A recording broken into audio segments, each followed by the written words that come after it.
भारतीय खिलाड़ियों में थोड़ी सी हड़बड़ाहट नजर आ रही है उस गोल के बाद, खास करके, और आक्रमण करने की तेजी से तो बढ़ रहे हैं। राजीव मिश्रा पे जिस तरह से निगरानी रख रहे हैं जर्मनी के खिलाड़ी, उन्हें पता है कि अगर पहुंचाने में कामयाब समीदाद मौजूद, समीदाद का प्रयास गोल की ओर, आनंद का बचाव, राजीव मिश्रा और ये गोल, और इसके साथ भारत फाइनल में पहुंचने में कामयाब।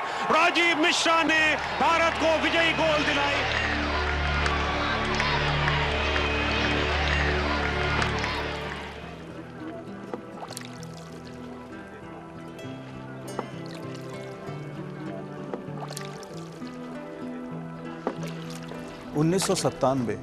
एक ऐसा प्लेयर उभरा जिसने हॉकी की दुनिया में आग लगा दी, लेकिन 2 साल में जिस रफ्तार से वो आया था उसी रफ्तार से वो गायब हो गया। किसी को नहीं पता वो कहाँ गया, क्या करता था, कहाँ रहता था। इसी प्लेयर के बारे में जानकारी हासिल करते हैं। 1997 Milton Keynes junior hockey world cup semifinal में जर्मनी के खिलाफ राजीव मिश्रा के गोल्डन गोल से भारत पहली बार जूनियर वर्ल्ड कप हॉकी के फाइनल में पहुंचा।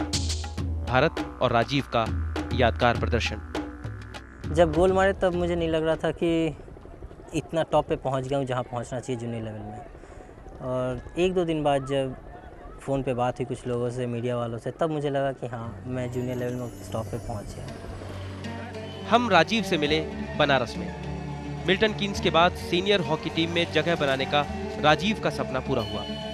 हॉकी विशेषज्ञों ने राजीव को भारतीय हॉकी का सबसे तेज उभरता सितारा बताया। पटियाला में नेशनल ट्रेनिंग कैंप में राजीव की ट्रेनिंग शुरू हो गई, लेकिन यहाँ जो होने वाला था उसका अंदाजा शायद किस्मत के सिवाय किसी को नहीं था। प्रैक्टिस के दौरान गोलकीपर से टकराकर राजीव के घुटने में चोट आई। उस समय दर्द नहीं हुआ था, जब टकराया तो फिर उठ के फिर खेलने की कोशिश की है, और ज़्यादा से ज़्यादा 4-5 मिनट ही खेल पाए होंगे। फिर ऐसा लग रहा था कि अब पैर उठा नहीं पा रहा हूँ मैं खुद से। कितने दिनों के बाद लगा कि ये सीरियस प्रॉब्लम है? 2 हफ्ते के बाद। इलाज और ट्रेनिंग साथ साथ चलते रहे और राजीव 1998 में सीनियर टीम के साथ वर्ल्ड कप खेलने हॉलैंड के यूट्रेक्ट गए, लेकिन राजीव को किसी मैच में खिलाए बिना ही अनफिट घोषित कर दिया गया। भारत लौटकर राजीव ने मशहूर डॉक्टर राजगोपाल से अपने घुटने का ऑपरेशन कराया, लेकिन दर्द ने उनका पीछा नहीं छोड़ा और आखिरकार 2002 में राजीव मुंबई में डॉक्टर अनंत जोशी से मिले। डॉक्टर जोशी का कहना था कि जो मेरे पास प्रिस्क्रिप्शन पड़े हुए थे डॉक्टर राजगोपाल के, वो दिखाने के बाद, और उन्होंने जब ऑपरेशन ख़त्म किया उसके बाद मुझसे जो बात हुई, उनका कहना है कि जो लिखा हुआ इस पेपर में उसके अकॉर्डिंग तो उस पैर में कुछ भी नहीं किया गया था। मतलब जो ऑपरेशन पहला था, जो पहला ऑपरेशन हुआ है और जिसमें मतलब राजगोपाल ने जो लिखा है अपने पैर पे कि ये किया गया है, वो सब कुछ भी नहीं किया गया था पैर में। इस बीच राष्ट्रीय खिलाड़ी के तौर पर भारतीय रेलवे में नौकरी कर रहे राजीव के लिए हॉकी का नाम ही उनकी चिढ़ बन गया। चिड़चिड़ापन आ गया था कि कितनी बार जाएं डॉक्टर के पास, कितनी बार कहें एक ही प्रॉब्लम। तो हॉकी फेडरेशन से बात हुई आपकी? किसी से बात हुई कि मुझे कहीं बाहर भेजिए ताकि मैं अपना नहीं दिखाऊं? ये तो उन सबों का खुद का फ़र्ज़ बनता है, किसी का भी संस्था होगा, कि वो भेजे हमें। हमारी प्रॉब्लम है, हमें मतलब चोट लगी है। चोट तो कंट्री के लिए खेलते हुए ही लगी ना, मैं अपने लिए तो खेल नहीं रहा था। हाँ, मतलब आज से 3 साल पहले तक यही सोचे थे कि अब हॉकी से ख़त्म हो गया, हॉकी अब कभी खेल नहीं सकते, ना ही ग्राउंड पे जा सकते।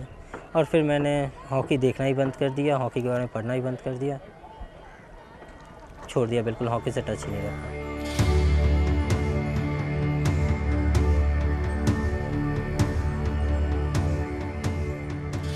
भारतीय हॉकी का सितारा शायद डूब रहा था, लेकिन दूसरी तरफ इंडियन हॉकी फेडरेशन के पास शायद कई दूसरे ऐसे काम थे जो भारतीय हॉकी के भविष्य से भी ज़्यादा ज़रूरी थे। या तो सही गाइडेंस नहीं मिली, कि जो पैर ख़राब होने के बाद प्रॉपर गाइड चाहिए था कि हाँ किसके पास जाना है, कब जाना है, या किन किन के टच में रहना है, ये नहीं मिला। मैं बिल्कुल अकेला था उस वक्त। रेलवेज़ की जहाँ तक बात है तो नेशनल प्लेयर बन के रेलवे ज्वाइन किया था और आज भी उसी ग्रेड में, उसी पोस्ट पे हूँ। मेरे इंटरनेशनल बनने का कोई फ़र्क नहीं पड़ता रेल को, तो जब रेल को भी इंटरनेशनल बनने का कोई फ़र्क नहीं पड़ता तो कहाँ से उम्मीद करके वो पैर ठीक करवाएंगे।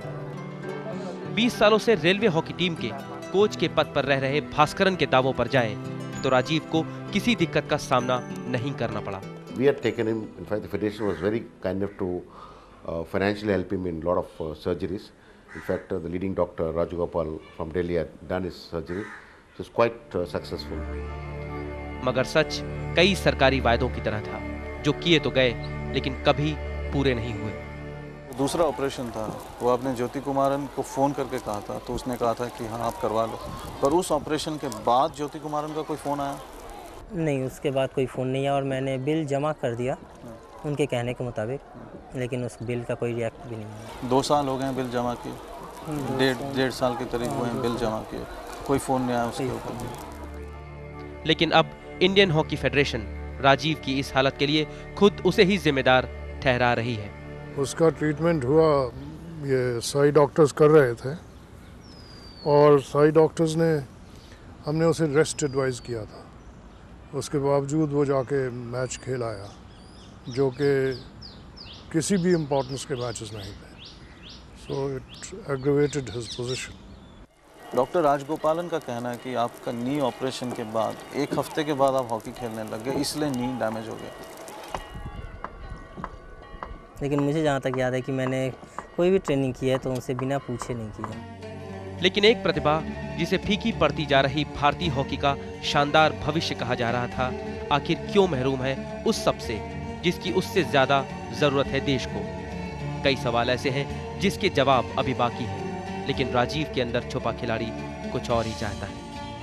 मुझे सिर्फ एक फिज़िकल ट्रेनर चाहिए अभी, जो कि इन 4 सालों में मैं अनफिट हो गया हूँ या हेवी वेट हो गया है, तो एक कोई फिज़िकल ट्रेनर जो मुझे फिज़िकली फिट कर सके, और वो ट्रेनर होना चाहिए बिल्कुल मेरे दिमाग जैसा जिद्दी, जब तक मैं गिर ना जाऊँ तब तक मुझे दौड़ाता रहे। एक ही टारगेट है मेरा, वो है most dangerous forward in the world.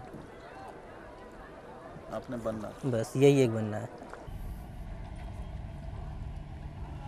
Rajiv अब वापस आना चाहता है, फिर से वही सफ़र वो तय करना चाहता है, आपके और हमारे दिलों में फिर से वो बसना चाहता है। लेकिन क्या ये सिस्टम, इंडियन हॉकी फेडरेशन उसके साथ कंधे से कंधा मिलाकर खड़े होंगे?